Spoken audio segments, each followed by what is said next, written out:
Hello everyone, in this video we're going to learn all about ions and what happens when atoms gain or lose electrons. So first things first, we want to define what an ion is. An ion is defined as an atom that has gained or lost electrons and therefore has an overall charge. So we're going to have two types of ions here. We're going to have cations, which are positively charged, and we're going to have anions, which are negatively charged. The reason that this happens is because atoms really want to be like noble gases. Noble gases, if you forgot, are group 18 on the periodic table, and they have what we call a full valence shell. A valence shell is that outermost shell of electrons, and they are full. When atoms have full valence shells, they tend to be really stable. And so atoms will either lose or gain electrons to achieve that state. Okay? For most atoms, that means that they're looking to have 8 electrons in their outer shell. In the case of a couple of elements, specifically lithium and hydrogen, 8 isn't a full outer shell, and I'll get to that when we get to discussing why certain elements behave the way that they do. So, a cation is a positive ion, and that positive ion means that that atom has lost electrons. So it's positively charged because it has lost electrons. Electrons, if you remember, are negatively charged, and so if you lose negatives, you are getting more positive. All right, so my example for you is beryllium. Beryllium is a metal.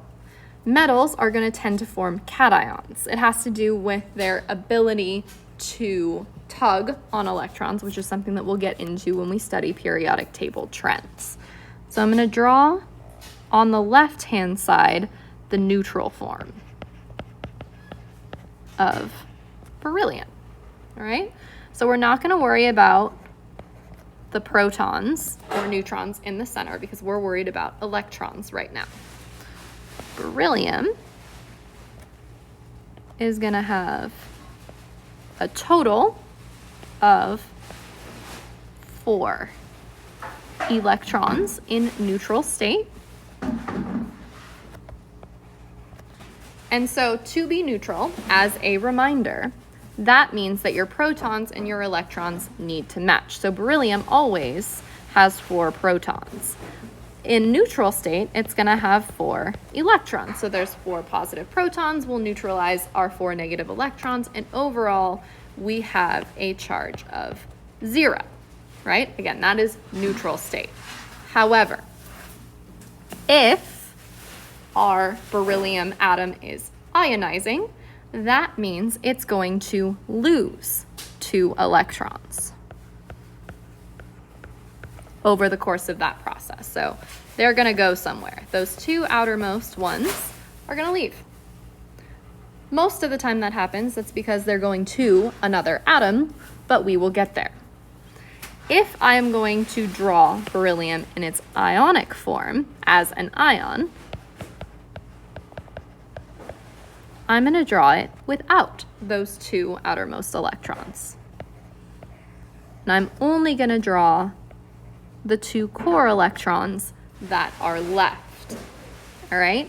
So just in case you're not sure what's going on, our beryllium is still going to have our 4 protons because it's still beryllium, but now it only has 2 electrons because it lost 2 overall. And so now its overall charge is actually plus 2 because it lost those 2 electrons. Okay? So now we got to talk about our anions.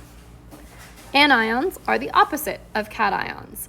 They are negatively charged because they have gained electrons. Remember, electrons are negatively charged, so if you gain negatives, you get more negatives.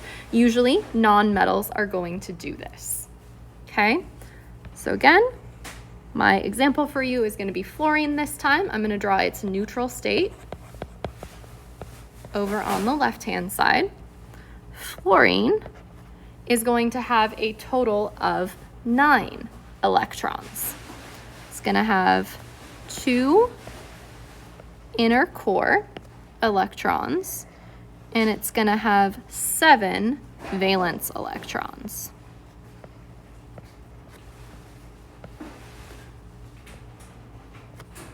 All right. So as of right now, in neutral state, fluorine has 9 protons, and we know that because it's fluorine. Sorry, not 4, my bad. 9 protons. And it currently has 9 electrons, making its overall charge 0 because our 9 positives are going to cancel out our 9 negatives. But when fluorine ionizes, it is going to end up gaining 1 electron.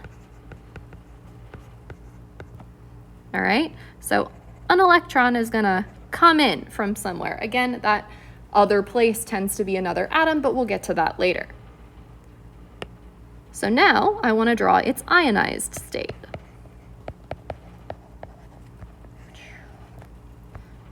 Fluorine is still going to have those 2 inner core electrons, but now that it has gained 1 electron, it's going to have a total of 8 outer electrons. And just so you're aware, this one right here was the one that got gained. All right, now let's keep track of where we're at.